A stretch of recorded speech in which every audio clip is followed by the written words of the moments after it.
given him. But let him ask in faith with no doubting. For the one who doubts is like a wave of the sea that is driven and tossed by the wind. For that person must not suppose that he will receive anything from the Lord. He is a double-minded man, unstable in all his ways. Let's pray. Father, I pray that you would give me confidence, that you would speak your truth through my words, through my inadequate words, that you would give me the words to say. And I pray that this message would be truth and encouragement to others. We all those things in Jesus' name. So in my time here at Gordon Conway, I've been lucky and fortunate and blessed to have come to know some really great people. I've come to know these people as friends, really good friends. These are people who have spurred me, who have encouraged me, who have not so gently rebuked me when I needed it. But most of all, these are people whom I know I can count on. So I know that if I needed anything or if I lacked anything, I know that all I have to do is ask. And these people will give it to me or give me whatever I need without question, without asking. And one of these people is Sam. Now I know that if I needed anything, if I was lacking anything, all I have to do is ask Sam. And he'll give it to me. He'll do everything that he could to come to my aid, to provide me with everything that I needed. Without question, I guess within reason. And he would do all he can to help me. So for example, let's say that as I'm standing here now, as I'm talking to you guys, I'm feeling a little lightheaded. Perhaps it's because I didn't get much sleep last night. Perhaps it's because I'm feeling a little nervous at the prospect of all you looking at me and then thinking, man, this introduction really stinks. Perhaps I'm feeling nervous because I'm an Asian and I'm thinking about the grade and the grade for the sermon in this class. And because Asian without A is sin, and I'm thinking about that and I can't do that. Perhaps it's because I'm nervous because I'm looking over at Dr. Arthur's and he's scribbling away and just confirming my fear that this introduction really does stink. So I'm feeling lightheaded, and perhaps I'm feeling that my legs are about to give way and maybe I'm about to fall and faint. But I know that if that does happen, I can ask Sam to come and help. I know that if I ask Sam to come and catch me before I fall and crack my head on the floor, that he'll do it. And I'm pretty sure he'll do it. I'm 100% sure that he'll do it. Well, maybe now that I think about it, I'm 99.97% sure that he'll do it. And why not 100? Well, because the word in me is thinking about all the ways that he might be prevented from helping me. Maybe there's a wire on the floor that'll trip him up. Maybe he'll have trouble getting out of those awkward square desks. And I'll prevent him from getting to me in time. Maybe Dr. Arthur's will decide to stick his leg out because he'll decide that the sight of me falling in the middle of my sermon is just the type of laugh that he's looking for. Or maybe, just this one time, Sam will decide, you know what, I'm not gonna do it. This is just not worth it. I'm not gonna go up there and get my heart rate up. I have to preach later, I'm not gonna do this thing. But in spite of all those doubts, I trust that Sam will do it. I trust that if I were to fall, that he would come up and keep me from falling. So, as I'm feeling nervous, as I'm being burdened now, as I'm feeling that I'm about to pass out and faint, I'm going to trust that Sam will come and catch me.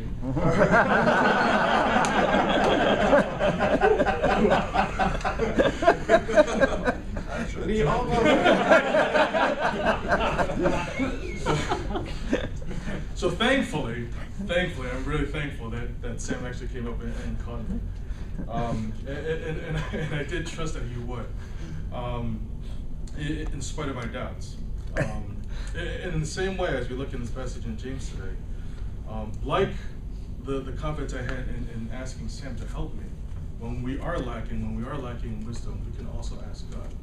But the big difference is that, while I had doubts about whether or not Sam would or could come help me, we have confidence. We can ask without doubt and know that God will provide for us, that God will provide anything that we're lacking, that God will provide generously, that God will provide without reproach, that we ask him in faith, we ask without doubt. We can ask God without doubt.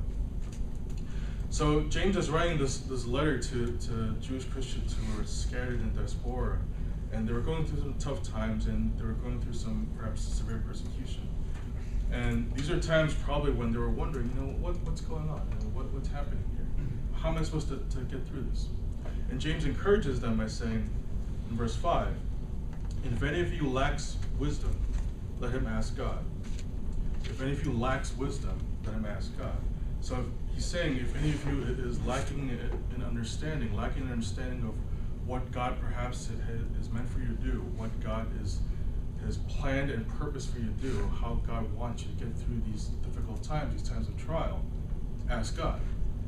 And James here uses the imperative for the word iteo, to ask. So this is not like, oh, well, maybe you should pray, or maybe you should do this, or maybe you should do that. James is saying, if you're lacking wisdom, ask. Ask God in the imperative. And he continues by saying, if any of you lacks wisdom, let him ask God, who gives generously. Now he's talking about the character of God. And here the word actually is hoplos. And actually, and I think in most translations it says generously, but it actually means unmixed motivation. So we can ask God, who gives generously, who gives with unmixed motivation, who gives graciously, who gives sincerely. If we ask him, he will give to us, and that is his goal, to give what we ask. And James continues by saying that we can ask God, who gives generously to all without reproach. God gives generously God gives generously with singular motivation. He gives generously without ulterior motivation, without reproach. He gives to us without making us feel shameful. He gives to us without guilt. He gives to us without making us feel worthless because, oh, we can't do this on our own. He gives to us without rolling his eyes and saying, oh, look, I'm here to bail you out once again. He gives to us without that shame and without that guilt. And reading about the character of God here, I'm reminded actually about my parents. I've been an architect for 10 years back in New York. I made decent money, and I'm sure that my parents were very proud to be able to tell their friends and family that I was an architect. And when I told them of my decision, and my wife and I, my decision to come up here to Gordon Conwell and to go to seminary and to go into full-time ministry, they were shocked. They were shocked and they were very disappointed. And being non-Christians, they didn't understand why I was doing this. And being a good Chinese son and being an obedient son, what they thought of my decision, what they thought of this move, really mattered to me, really weighed heavily. But I knew this was something I had to do, so I was firm and I said, this is what we're doing. And I thought the worst case scenario that they would just stop talking, that they would disown me, that they would say, you've disappointed us, we have worked so hard to put you through school and now you're going to do this thing. And that was my worst fears, but to my surprise, and by God's grace, they were actually okay with the decision. They actually even said, if you need help, if you and your wife need help, let us know. All you have to do is ask. And being non-Christians, I knew that they didn't understand exactly why we were doing this, but they let me know that they conveyed to me that all I had to do was ask if I needed help. That if I asked, they would give to me with the singular motivation, with the singular devotion. That they would give to me without reproach, without making me feel bad, without making me feel bad that, I couldn't support us, or without making me feel bad that I'm having them help us now, even though I'm an adult, even though I've been working for 10 years. And I know that they would give to me. If I asked, they would give us, they would give generously, they would give graciously, they would give without reproach. Likewise, when we're lacking in wisdom, we can ask God, and He would give to us generously without reproach. We can ask God without this doubt. And James reminds us that while we can ask God without doubt, we must ask in faith. He says in verse 6, but let him ask in faith. So because we know that God gives generously, He gives with singular devotion, with singular motivation of giving us what we need to get through times of lacking wisdom. Because we know that He gives without reproach, we ask in faith. We can trust in that. We have confidence in that. We have confidence and trust in this character of God, in these qualities of God, that God as a loving Father will give to us if we ask Him. And James also says that let him ask in faith without doubting. And the word for doubting here is diakrino.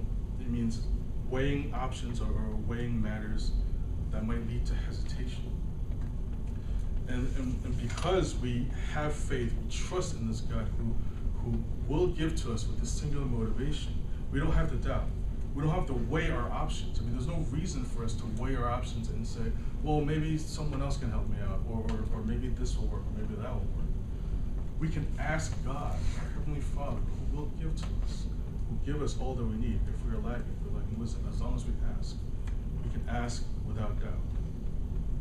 And James continues to describe this doubting at the end of verse 6.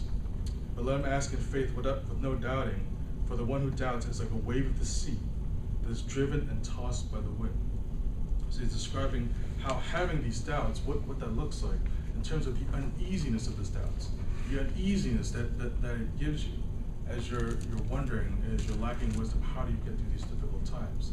And as you're being tossed and surrounded by these doubts, it's tossing you, it's not allowing you to focus, as opposed to calm waters where you can be still and focus on God and remember that He is the one who will give you all that you need. These doubts just have you tossed back and forth, turn all and every which way, so that you forget, so that you can't focus on the character of God.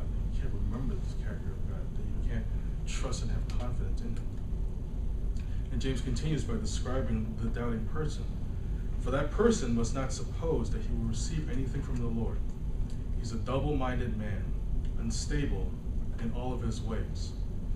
And the word here, dipsukos, means a divided heart. And here the ESV translated as double-minded. So it's not only a doubting man, but it's a double-minded man. It's a person who has two sides of him working against each other. And thinking about this description of the double-minded man, I am reminded of this Oscar-worthy performance by Andy Serkis in The Lord of the Rings. So on one hand we have Smeagol, and on the other hand we have Gollum.